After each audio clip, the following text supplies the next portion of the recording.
Bisa kita lanjutkan, Pak? Ya, masalahnya ini menarik. Ya, jadi kalau kita hentikan, wah tanggung ya. Baik, menarik pendapat dan penjelasan ahli ya terkait dengan watak atau perilaku daripada terdakwa Jessica. Jadi saya mau memulai dulu dengan terkait pertanyaan penasihat hukum tadi masalah cemas-cemas tadi ya. Tadi juga sudah disampaikan oleh rekan, tetapi ini lebih mendalam lagi nih. Misalnya menunggu Mirna tadi cemas-cemas tidak datang, ya kan? Untuk apa dicemaskan kalau tidak datang? Ya paling banter yang rugi kopi 1 gelas, kan begitu? Ya. Nah, tetapi apakah kecemasan yang mendalam di balik itu karena ada maksud-maksud yang sudah sempat dilakukan, lalu kalau ini nanti tidak datang bagaimana ini? Atau bagaimana menurut saudara? Yang itu yang Pak Hakim mengatakan itu yang saya garis bawahi.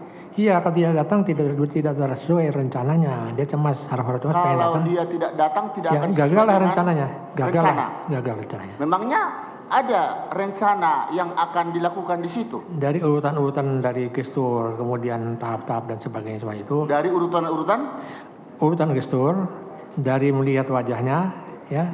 Di detik-detik dan sebagainya, memang dia merencanakan sesuatu. Dan kalau itu gagal, begitu. Ya. Nah, kemudian terkait lagi pertanyaan penasihat hukum tadi dan juga sedikit banyaknya sudah disampaikan oleh rekan hakim tadi. Antara Hani dengan Jessica ketika terjadi pertemuan, beda cara berpelukan dengan Mirna dan Jessica. Tadi dikatakan karena di antara keduanya memang sudah kurang harmonis. Yang sebelumnya mereka adalah sama-sama teman ya.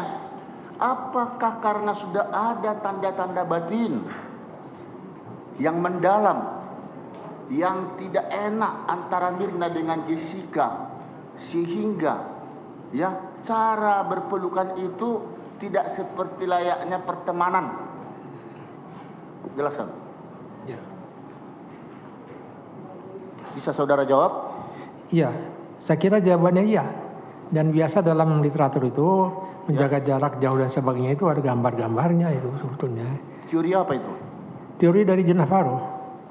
Apa itu? Tidak suka sama orang, dia pasang jarak. Baru kenal aja karena on simpatik dan sebagainya dia harus memasang jarak dan sebagainya. Tidak ingin dekat-dekat. Memang begitu teorinya. Begitu? Ya. Tapi kalau kita cari motif lebih jauhnya, apakah saudara dapat melihat di antara mereka ini ada keretakan yang sudah lama seperti saudara katakan tadi mereka sudah mulai renggang persahabatannya? Ya. Saudara tahu? Saya melihat. Saudara baca? Saya melihat dari wajahnya, terutama dari matanya dan sebagainya. Matanya si Jessica memendam sesuatu yang tidak suka. Banyak derita yang dialami, beda dengan mata berbinar. Matanya tidak berbinar sama sekali. Itu berarti dia rasa tertekan dan sebagainya, dan dia harus tuntaskan itu semua. Caranya dengan begitu. Ya. Tapi ini harus dikaji lebih jauh. Ada dendam sesuatu. Ya. Apakah ada ketahuan dari hasil penelitian saudara ada permasalahan batin yang mendalam di antara keduanya? Nah. Ataukah saya katakan sekarang sebelum saudara menjawab, pernah dalam keterangan saksi suami daripada Mirna dalam persidangan ini, waktu dinasehati oleh Mirna terdakwa supaya diputuskan pacarnya yang suka mabuk atau kasar, lalu Jessica langsung meninggalkan begitu saja si Mirna sendirian, gara-gara itu kata si suaminya si Jessica, Mirna itu ketakutan. Dia melihat Jessica kalau sendirian harus ditemani oleh seseorang, termasuk suaminya atau Hani. Bagaimana pendapat saudara? Ya, itu masuk akal. Apa? Itu masuk akal memang begitu. Itu salah satu. Iya. Yang membuat ada satu dendam. Iya. Kebencian. Iya, itu. Begitu. Iya. Apakah itu termasuk ciri pribadi yang impulsif? Itu impulsif. Impulsif. Dan dilihat dari matanya, mata impulsif, mata tersinggung, cepat tersinggung. Oh begitu? Iya. Coba dijelaskan lagi pengertian impulsif dan contohnya. Impulsif itu cepat bereaksi, ya. Sesuatu hal-hal yang misalnya tidak sesuai dengan perasaan hati, ya, itu reaksi, ya. Ya. Saya punya contoh pengalaman saya sendiri, boleh saya cerita yang mulia? Silakan. Nah, saya punya anak perempuan penyanyi jazz cilik, ya. Ya. Ada orang tua dari seorang pemain gitar, ya. Dia itu kemudian meminta anak saya ikut main jam session, dilatih di suatu tempat, dipimpin oleh seorang pelatih, ya, pemain saksofon. Pada waktu latihan, saya melihat baru satu bar saja, satu bait saja, selalu dihentikan oleh si pelatih itu. Ya. Salah melulu, anak saya salah melulu. Timbul kesal saya bilang jangan begitu dong. Biarkan dulu satu lagu selesai, baru diselesaikan. Saya kira ini semua ayah begitu, ya. Tahu apa yang terjadi? Ayah dari pemain salah satu itu, yang namanya saya tidak boleh sebut namanya, ya, saya pun tidak kenal. Saya baru pulang, saya dapat telepon. Bapak tidak usah ikut campur itu urusannya. Itu urusan pelatih. Itu baru beberapa detik sudah impulsif tersinggung kepada saya, ya, yang ikut campur di masalah dia. Nah begitu saya lihat matanya, ini dia. Ya sudahlah. Memang dari matanya itu dia sangat intolerance, matanya terlalu dekat.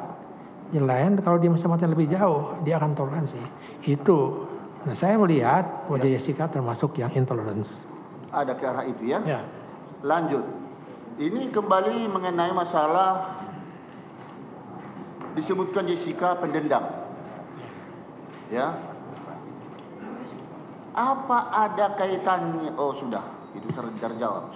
Mengenai pendendam tadi, saya kaitkan dengan pengertian yang saudara katakan masalah dagu. Dagu.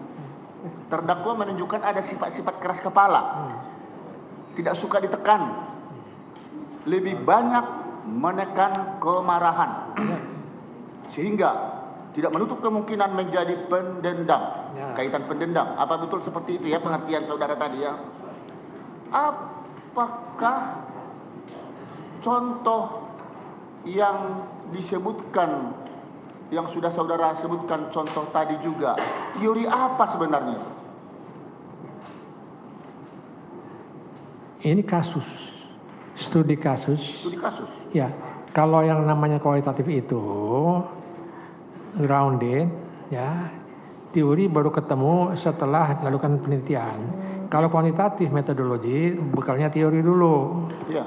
Kalau ini tes participant observation method, wawancara mendalam, kualitatif dan sebagainya, mengacu kepada Bogdan and Taylor, mengacu kepada Creswell dan sebagainya, itu ditemukan hal seperti itu. Jadi belakangan diketahuinya.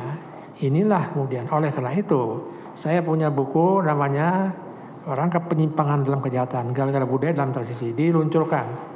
Itu juga karya saya setelah saya turun lapangan. Ya. Jadi kesimpulan teori itu setelah kejadian, begitu. Oh. Itu bedanya kualitatif dan kuantitatif dari segi metodologinya. Jadi setelah kejadian, ya, muncullah teori itu. Banyak kejadian, kumpul-kumpulkan hal seperti itu, kumpulkan, oh rupanya begini teorinya. Baik. Lalu kita kaitkan lagi dengan masalah tekanan kemarahan tadi. Apa ada hubungan kepribadian terdakwa jika kita lihat raut wajah selama ini di persidangan ya? Tampak tenang biasa saja, seperti tidak ada beban. Tapi seolah apakah ada yang disembunyikan di balik sesuatu ketenangan itu? Artinya penampilan itu terkesan yang dibuat-buatkah? Atau memang itu alami? Ya. Atau ada hubungannya dengan kepribadian ganda psikopat tadi? Bukan. Itu bukan berkepribadian ganda dan bukan juga psikopat. Tidak ada kepribadian ganda. Baik, kita singkirkan itu. Ya, psikopat juga tidak. Kita kaitkan dengan yang saya katakan tadi. Di balik daripada ketenangan. Itu apakah karena ada sesuatu yang disembunyikan? Ya, sekali lagi itu berkaitan dengan kasus O.J. Simpson, kasus Lee Taylor dengan Richard Burton, itu begitu, tidak kelihatan ada apa-apa, padahal dendamnya luar biasa. O.J. Simpson itu datar saja, tapi istrinya dikejar-kejar terus. Waktu akhirnya dia ditangkap dan mukanya begitu-begitu juga. Itu namanya gestur dalam gestur. Apa? Gestur dalam gestur. Gestur dalam? Gestur sendiri. Ya, jadi yang ini susah diraba. Itu namanya teorinya. Itu ada dalam buku David Givens. Ya. Saya jadi tertarik. Pertanyaan ini pernah. Ini mohon maaf ini harus saya sampaikan kembali. Ketika penasihat hukum menyimpulkan tidak seorang pun saksi-saksi dari Olivier yang melihat atau mengetahui bahwa Jessica lah yang memasukkan sianida di kopi Mirna. Lalu saya terpancing membandingkan satu perkara waktu pembunuhan Anwar yang kabur tanpa dilihat oleh saksi, tetapi ada petunjuk lain. Untuk itu kami tetap menjatuhkan hukuman. Namun dengan adanya kata-kata yang kami sampaikan itu, berubah wajah dia. Dia nangis, stres, seperti yang kita lihat.